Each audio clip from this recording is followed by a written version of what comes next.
लेकिन यदि निर्दोष लोग मारे गए तो आपके खिलाफ शिकायत अवश्य बढ़ेगी। आपको क्या लगता है कि हमास में गुस्सा या इन लोगों या गाजा के लोगों में प्रतिशोध की भावना वास्तव में कभी समाप्त हो पाएगी? हमास ने यह युद्ध शुरू किया, ये अच्छी तरह जानते हुए कि इससे उनके देश पर क्या असर पड़ेगा। युद्ध शुरू करना कोई आसान फैसला नहीं होता और निर्दोष नागरिकों का बेरहमी से कत्लेआम करना, बलात्कार, हत्या, कुत्तों और जानवरों को गोली मारना, यही सब हमास ने 7 अक्टूबर को किया था। हम जानते हैं कि इजराइल के पास बहुत अच्छी तकनीक है, विज्ञान और तकनीक। तो बात यह है कि ऐसा कैसे संभव है कि आईडीएफ अपने बंधकों को गाजा से वापस नहीं ला सका? आईडीएफ नागरिकों पर हमला करना चाहती है, ऐसा कहना पूरी तरह से गलत होगा। गाजा में सुरंगों का एक पूरा शहर है और यह कोई आसान काम नहीं है। हमास ने चालाकी से खुद को ऐसे इलाकों में घेर रखा है जहां वे जानते हैं कि हम हमला नहीं करेंगे, और यही वजह है कि युद्ध लंबा खींच रहा है। अगर वे बंधकों को छोड़ देते, अगर वे आत्मसमर्पण कर देते, तो युद्ध खत्म हो जाता। तो मैम, आपके इस प्रस्तुतिकरण के लिए धन्यवाद। मेरा सवाल है, आपको क्या लगता है कि हमास का वास्तव में अंत कैसे होगा? मुझे कैसा लगता है? हमास का सफाया हो जाएगा या उसका अंत हो जाएगा? मेरा अगला सवाल यह है कि वास्तव में जब आप आंख के बदले आंख की नीति अपनाते हैं, जो उन्होंने आपके साथ किया, आप वही उन्हें वापस कर रहे हैं। आप बस अपने बंधकों की तलाश कर रहे हैं। खोज कर या भाग कर या अपने बंधकों को वापस लाकर उन्होंने अपने ही लोगों को खो दिया। या तो वे या तो उनके बच्चे या घर की महिला हो सकती हैं। लेकिन यदि निर्दोष लोग मारे गए तो आपके खिलाफ शिकायत अवश्य बढ़ेगी। तो आपको क्या लगता है कि हमास में गुस्सा या इन लोगों या गाजा के लोगों में प्रतिशोध की भावना वास्तव में कभी समाप्त हो पाएगी? आप क्या महसूस करते हैं? सबसे पहले मुझे लगता है कि युद्ध बहुत कठिन और दुखद होता है, और युद्ध में मारे गए हर नागरिक का शोक मनाया जाना चाहिए। और यह, आप जानते हैं, सच में युद्ध का दर्द किसी भी पक्ष के लिए दिल तोड़ने वाला होता है। लेकिन जैसा कि आपने कहा, इजराइल ने यह युद्ध शुरू नहीं किया था, हमास ने यह युद्ध शुरू किया, ये अच्छी तरह जानते हुए कि इससे उनके देश पर क्या असर पड़ेगा। युद्ध शुरू करना कोई आसान फैसला नहीं होता और निर्दोष नागरिकों का बेरहमी से कत्लेआम करना, बलात्कार, हत्या, कुत्तों और जानवरों को गोली मारना, यही सब हमास ने 7 अक्टूबर को किया था। और बंधक बनाना, यह हमास की रणनीति का हिस्सा है जो युद्ध को लंबा कर रही है, क्योंकि यह हमारी सेनाओं के संचालन की सीमाएं तय कर रही है। और आप जानते हैं, हम नागरिकों को नुकसान से बचाने के लिए कई कई कदम उठाते हैं। हम लोगों को निकालते हैं और नागरिकों से दूरी बनाने की अपील करते हैं। हमने पर्चे, एसएमएस और पत्ते भेजे। हम नहीं चाहते कि नागरिकों को कोई नुकसान पहुंचे। असल में हमास नागरिकों को खतरे में डालना चाहता है, और यही इस युद्ध की मुख्य समस्या है। हम हमास से लड़ने की कोशिश कर रहे हैं। हम उनकी सत्ता, उनका गजा के लोगों पर नियंत्रण खत्म करने की कोशिश कर रहे हैं, और अंत में गजा के लोग ही हैं जो इसका खामियाजा भुगतते हैं। और मुझे लगता है कि गजा के भविष्य को उज्जवल बनाने का एकमात्र तरीका यही है कि हमास को खत्म किया जाए और उनके अपने लोगों पर से उनका नियंत्रण और पकड़ हटाई जाए, ताकि उन्हें आज़ाद किया जा सके।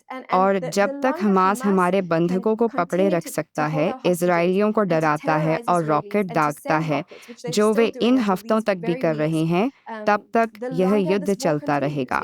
अगर वे आत्मसमर्पण कर दें, अपने हथियार डाल दें और हमारे बंधकों को लौटा दें, तो युद्ध समाप्त हो जाएगा। और यही सबसे दर्दनाक बात है कि यह सब खत्म क्यों नहीं हो रहा है। वे बंधकों को क्यों नहीं लौटा सकते, अपने हथियार क्यों नहीं डाल सकते और कह सकते, ठीक है, युद्ध खत्म, और इससे उनके लोगों को ही फायदा होगा। और यही इस युद्ध की त्रासदी है। हमने मीडिया में देखा है कि एक इजरायली के बदले आपने युद्ध विराम के दौरान लगभग 64, करीब 62 फिलिस्तीनियों को गाजा वापस भेजा है। क्या यह सही आंकड़ा है? कृपया एक बार फिर कहिए। युद्ध विराम के समय, जब गाजा और इजराइल के बीच युद्ध विराम हुआ था, हाँ, आपने एक इजरायली के बदले उन्हें 62 फिलिस्तीनी वापस देने की पेशकश की थी। क्या यह सही आंकड़ा है?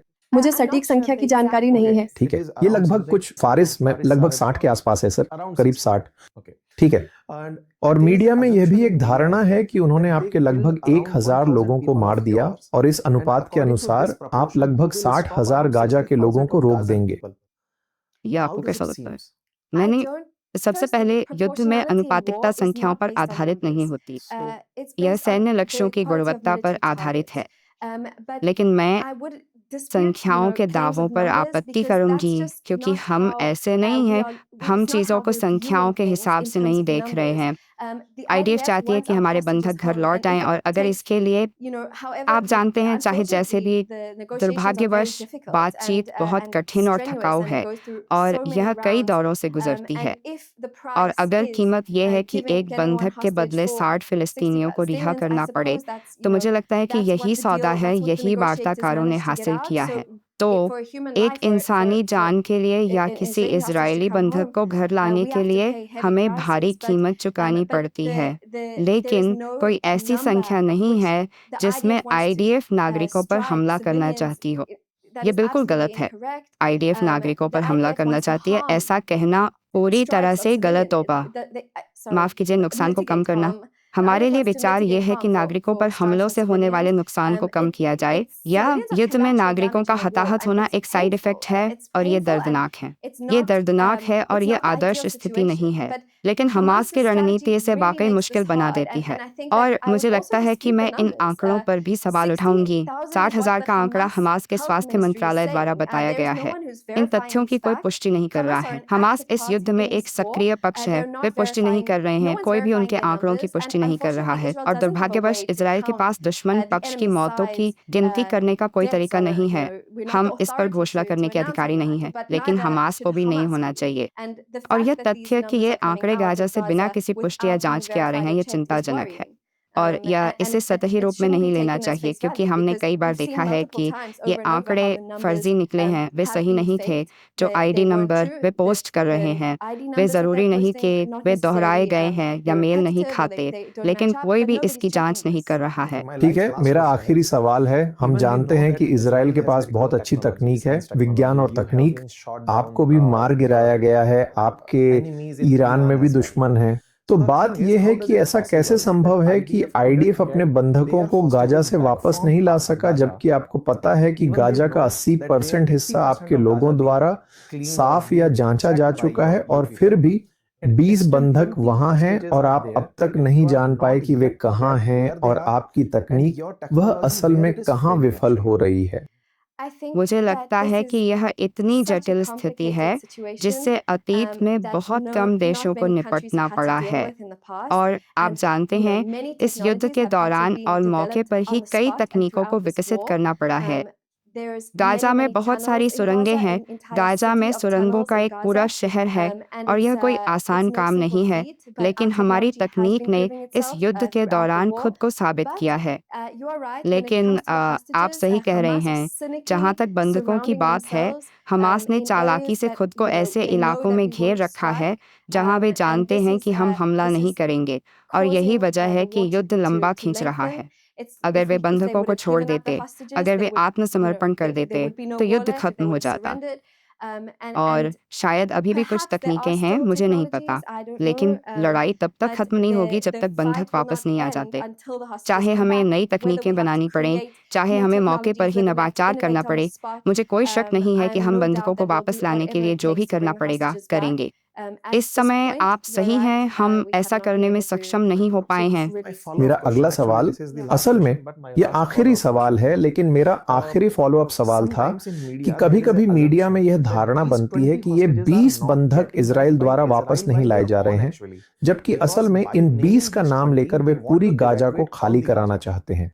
मीडिया में यही धारणा बनाई जा रही है। आप लोगों के पास वह साहस है और आपके पास वह तकनीक और बल है कि आप आसानी से अपने 20 बंधकों को वापस ला सकते हैं, लेकिन क्योंकि आप गाजा सिटी को साफ करना चाहते हैं और आप चाहते हैं कि वे सब वहां से निकल जाएं, इसलिए आप अभी भी देख और इंतजार कर रहे हैं कि यह प्रक्रिया कैसे समाप्त होगी। मैं इस धारणा को पूरी तरह से खारिज करती हूँ। मैं इससे पूरी तरह असहमत हूँ। हमारे पास बिल्कुल भी कोई कारण नहीं है कि हम गजा के नागरिकों को सिर्फ यूं ही निकालना चाहें या सफाई या नरसंहार के लिए। यह पूरी तरह गलत है और मैं आपको समझाती हूँ कि हमारे सामने दो चुनौतियां हैं। एक तो हमारे इजरायली नागरिकों से कुछ किलोमीटर दूर एक आतंकवादी संगठन है जो अब भी इजराइल के विनाश की बात करता है और वे आतंकवादी हमारे बंधकों को पकड़े हुए हैं। तो इस युद्ध को समाप्त करने के लिए हमें यह सुनिश्चित करना होगा कि एक, हमारे बंधक अपने घर लौट आए और दो, ये आतंकवादी फिर से वैसा ही नरसंहार न कर सकें जैसा उन्होंने 7 अक्टूबर को किया था। और इन्हें पूरी तरह से समाप्त करने के लिए हमें इनके आखिरी गढ़ों में जाना होगा और इन्हें नष्ट करना होगा ताकि यह सुनिश्चित किया जा सके कि हमास के पास अब इजराइल को धमकी देने की क्षमता न रहे। इस प्रक्रिया के तहत हमें गाजा वासियों से अपील करनी पड़ी कि वे खुद को दूर रखें ताकि हम उन्हें अनावश्यक रूप से नुकसान न पहुंचाएं। मेरा मानना है कि जिस क्षण हमास झुक जाएगा, युद्ध समाप्त कर देगा, गंजावासी अपने घरों को लौट सकेंगे। और मेरी आशा है कि लक्ष्य ये होगा कि जैसे ही हमास को समाप्त कर दिया जाए और बंधक अपने घर लौट आएं, तो चीज़ें फिर से शुरू हो सकें, गजावासी अपनी ज़िंदगी में वापस लौट सकें और चीज़ें फिर से शुरू हो सकें, चाहे वह नई प्रशासन के तहत हो या जैसा भी राजनीतिक नेतृत्व तय करे। ये कहना आईडीएफ का काम नहीं है, लेकिन यहाँ दो मुख्य लक्ष्य हैं और जब तक हमें यह यकीन नहीं हो जाता कि इजराइल फिर से किसी नरसंहार का निशाना नहीं बन सकता, तब तक हम रुकेंगे नहीं। ठीक है, धन्यवाद मैम।